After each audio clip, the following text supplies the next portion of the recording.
Selamun aleyküm. Fatma Ana'nın kanalına hoş geldiniz. Bamiyem ektim.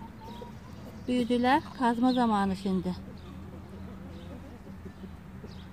Bamiye kazması zor olur biraz. Çok küçük olduğu için. Kenarlarından şöyle tık tık tık tık.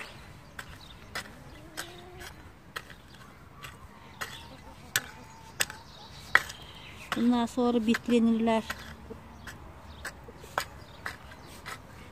Bamiye kazılmaz. Fasulye kazılmaz. Kazılırsa bitlenir bundan sonra.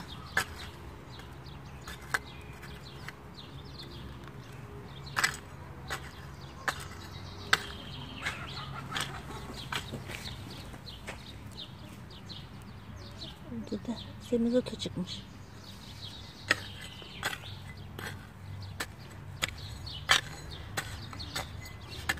Bu çok olduğu için çok ot çıkıyor buradan.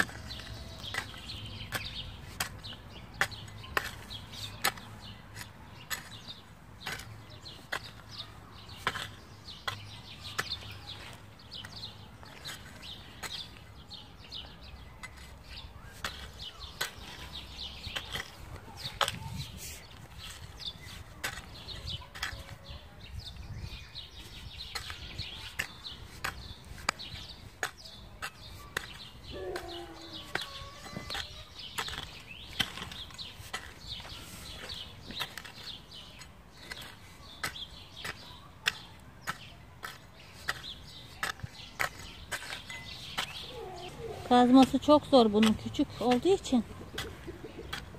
Küçük kazmayla da kazılır. Sonra büyüyünce bunları biraz seyredeceğim. Bu kadar sık bamiye iyi olmaz.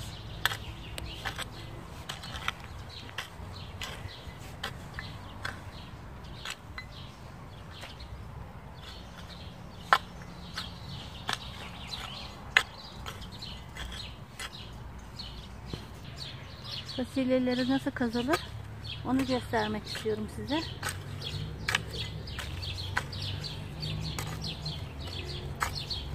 Biraz eğitimle göstermemiz lazım onu. Yavaş yavaş diplerini dolduracağız.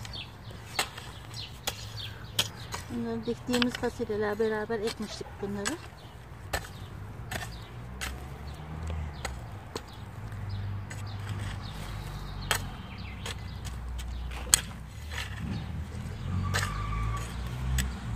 Bunlar büyüdükçe dipleri dolacak bunların.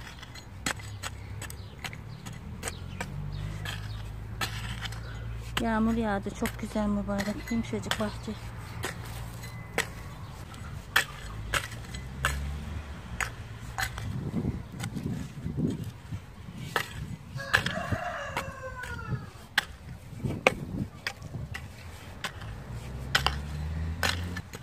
Kezeklerini eziyorum bunu.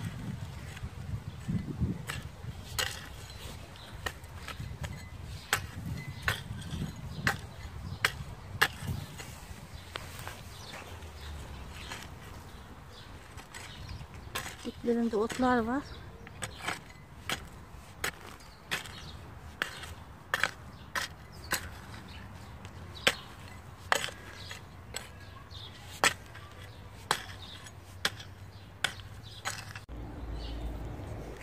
Sırık döküyorum bunlara.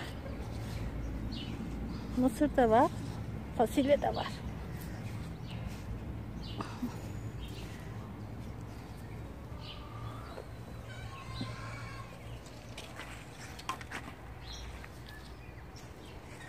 Bismillahirrahmanirrahim.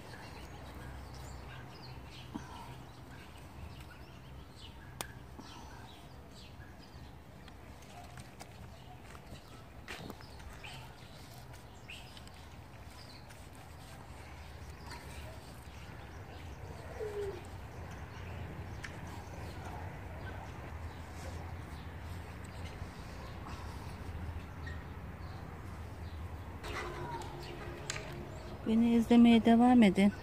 Abone olmayı unutmayın. Allah'a emanet olun. Hoşça kalın. Allah'a ısmarladık.